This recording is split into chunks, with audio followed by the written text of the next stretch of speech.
আসসালামু আলাইকুম, কেমন আছেন সবাই? আশা করছি অনেক অনেক ভালো আছেন। আলহামদুলিল্লাহ আমরাও আপনাদের দোয়ায় অনেক ভালো আছি। এই যে দেখেন, আমরা মা মেয়ে কাজ করতেছি।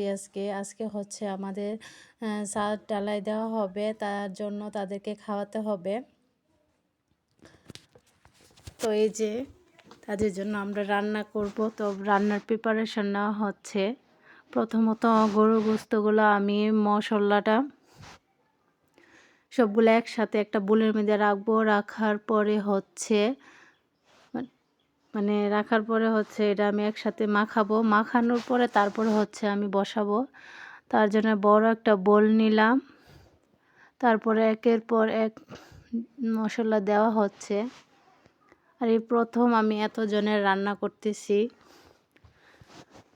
সাথে ওরা হেল্প করতেছে বলতে কাটাকুটি করে দিয়েছে। তারপর হচ্ছে এই যে পাশে আমার শাশুড়ি আম্মা চুলায় আগুন ধরায় দিতেছে। তা অনেক মানুষের রান্না, তো চুলায় পাতিল বসবে না, তার জন্য হচ্ছে মাটি খুঁড়ে তারপরে ইট দিয়ে হচ্ছে চুলা বানিয়ে দিছে আমাকে রান্না করার জন্য।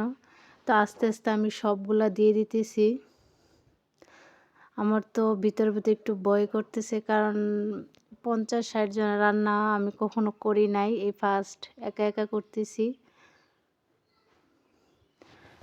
আর আমাদের বাড়িতে তো দেখাইছি আপনাদেরকে একটু একটু যে জায়গা একটু শর্ট, আর তার জন্য আমার পাশের বাসার চাচার বাসায় চলে গেছে আর কি। তো এই যে আমার মশলাগুলো একসাথে মিক্সড করে এখন আমি গোস্তগুলো দিয়ে দিব। আর আজকে ভিডিও ম্যান হচ্ছে আমার স্যার, আমাকে ভিডিও করে দিতেছে।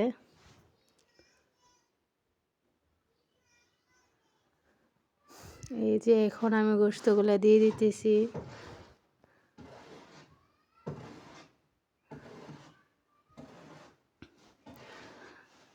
তো আমাদের আজকে ছাদ ঢালাই ফাইনালি দেওয়া হবে। ছাদ ঢালাই নাকি দেওয়ার 20 দিন পরে খুলতে হয়, তারপর আস্তে আস্তে বাকি কাজ করবে। তো এখানে আমি আস্ত পেঁয়াজ দিয়ে দিছি। তারপর মনে হচ্ছে যে আমার মশলাটা কম হয়েছে, তারপর আবার পেঁয়াজ ব্লেন্ড করতে আমার ননদকে পাঠাইছি, যে বাসা থেকে পেঁয়াজ ব্লেন্ড করে নিয়ে আসতে। এই যে দেখেন মরিচও আবার দিতেছি, মানে সব কিছু একটু বয়ে বয়ে দিতেছি আর কি। যে ফাইনালি আমি পাতিল বসিয়ে দিলাম। আর আমার সাথে তো আমার উনি আছি, আমাকে ভিডিও করে দিতেছে আর কত কথা বলতেছে। আর ওই দিন রান্না করতে অনেক ভালো লাগছে, একটু খারাপ লাগে নাই। আর এই যে আমরা কিন্তু গরু গোশত আর হচ্ছে ডাল রান্না করব। আর এই যে হচ্ছে মূল কথা, ওই দিন এত যন্ত্রণা দিছে আসিয়া যা বলার বাইরে, মানে একটুর জন্য সে চোখের আড়াল হয় নাই। আর হচ্ছে চিল্লা পাল্লা তো একদম শুরু করেই দিছে, কারো কাছে যায় না, একদম চুলার লাকড়ি যে দিতেছি ওইখানে বসে থাকবো, অন্য কোথাও বসবে না।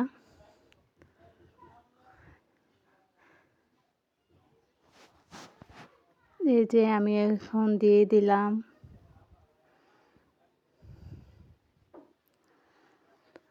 আর ওইদিকে চুলার মধ্যে হচ্ছে ডাল বসাবো আর ভাত। ওইদিকে ভাবি এগুলো একটু করতেছে, আর আমি গিয়ে গিয়ে দেখে আসছি যে ভাবির বাসায় আমরা রান্না করতেছি। আর এই যে দেখেন এত যন্ত্রণা দিতেছে, তারপর একটু শসা দিয়ে বসাইছি। আর মুখের দেখেন কি অবস্থা, সে তো সবসময় বের হতে পারে না, এই ঘর করা উচিলা মনে করেন বাইরে যে যায়, যে একটু 5 মিনিটের জন্য বেরোলেই চলছে, পুরো অবস্থা খারাপ করে ঘরে আসবে। আর আমার তো একদম মেজাজ খারাপ হয়ে যায়। আর সাথে আর আপুর সাথে দুষ্টুমি করতেছে, একটুর জন্য সে একটু নড়ে নাই। ওর বাবা অনেক চেষ্টা করছে নেওয়ার জন্য, না ও যাবে না, এখানেই থাকবে। আরে সব সময় যখন দেখা যাচ্ছে মেহমান আসতেছে, বেশি ঝামেলা, ওই সময় তার কান্নাকাটি একদম শুরু হয়ে যায়। আর এই যে একদম মাংসটা একদম কষে আসছে, ধোয়ার জন্য একদম কিছু দেখা যাইতেছে না। আর ওইদিন এত বাতাস ছিল যা বলার বাহিরে। আর এই যে এখানে আলুগুলো ভাইজা দিব। তো ভাবি বলতেছে, তো আলু দেখাইতেছো, এটি দেখাও না কেন, ডালের পাতিলটা দেখাও। ভাবির বাসায় বলি, দেখা দেখা পাতিলাটা, বড় পাতিলাটা দেখা। তো আমাদের মধ্যে সম্পর্ক অনেক ভালো। ভাবিও অনেক আদর করে বা আমিও ভাবির সাথে অনেক দুষ্টামি করি। আর এই যে আমি এখন কষানো গোশতর মধ্যে এখন হচ্ছে আলুগুলা দিয়ে দিতেছি। ওই যে গোশততে যে পানি উঠছে ওই পানি দিয়ে কিন্তু কষানো হয়েছে, আমি নতুন করে পানি দেইনি। এই যে এতক্ষণে ফাইনালি আমি পানি দিতেছি, ওই পানি দিয়ে গোশত সিদ্ধ হয়ে গেছে। আর আমার স্যার এদিক দিয়ে দাঁড়িয়ে দাঁড়িয়ে আমার একটু ভিডিও করে দিচ্ছে। মজার কথা হয়েছে, দেওয়ার পরে বলতেছে, যাও তোমার আজকে আমি একটা ভিডিও করে দিলাম। এই যে ফাইনাল লুক নিয়ে চলে আসছি। আলহামদুলিল্লাহ, আমি তো বয়সটা পরে দিতেছি, কিন্তু সবাই খেয়ে বলছে অনেক মজা হয়েছে। এটা শোনার পর অনেক ভালো লাগছে, কারণ এই প্রথম তো, তার জন্য অনেক ভয়ে ভয়ে রান্না করছি। আমি কিন্তু লবণই মনে হয় দিয়েছি 7-8 বার। তারপরে মশলাও কিন্তু আমি ক্যামেরার বাহিরেও অনেকবার দিছি, দিতে দিতে তারপরে ঠিক হয়েছে। আর এই যে হচ্ছে ডালটা অনেক মজা হয়েছিল। আর এই যে আমার যা শসা লেবু কেটে পাঠাইছে। আমরা কিন্তু আমাদের বাসায় খাওয়াই নাই, কারণ যেহেতু জায়গা শর্ট, এতজন মানুষ, তার জন্য ওই ভাবির বাসায় খাইয়ে ফেলছি। আর এই যে হচ্ছে ভাত এত রান্না করে ফেলছে যে এক পাতিল একদম নষ্টই হয়েছে। ভাবিরও অনেকগুলো দিয়ে আসছি তারপরও। আর এই যে ওদেরকে খাইতে দিতে হবে, তার জন্য এটা বিছাই নেওয়া হয়েছে। আর এই যে ওদের খাবার, ইনশাল্লাহ আমাদের বাড়িটা যখন একদম কমপ্লিট হবে আপনাদের সাথে শেয়ার করব। এই যে হচ্ছে ডাল। তো ওরা খাইয়ে চলে গেছে, এই যে ওরা খাচ্ছে। আর আমার উনি বলতেছে, হ্যাঁ হ্যাঁ অনেক মজা হয়েছে, অনেক মজা হয়েছে।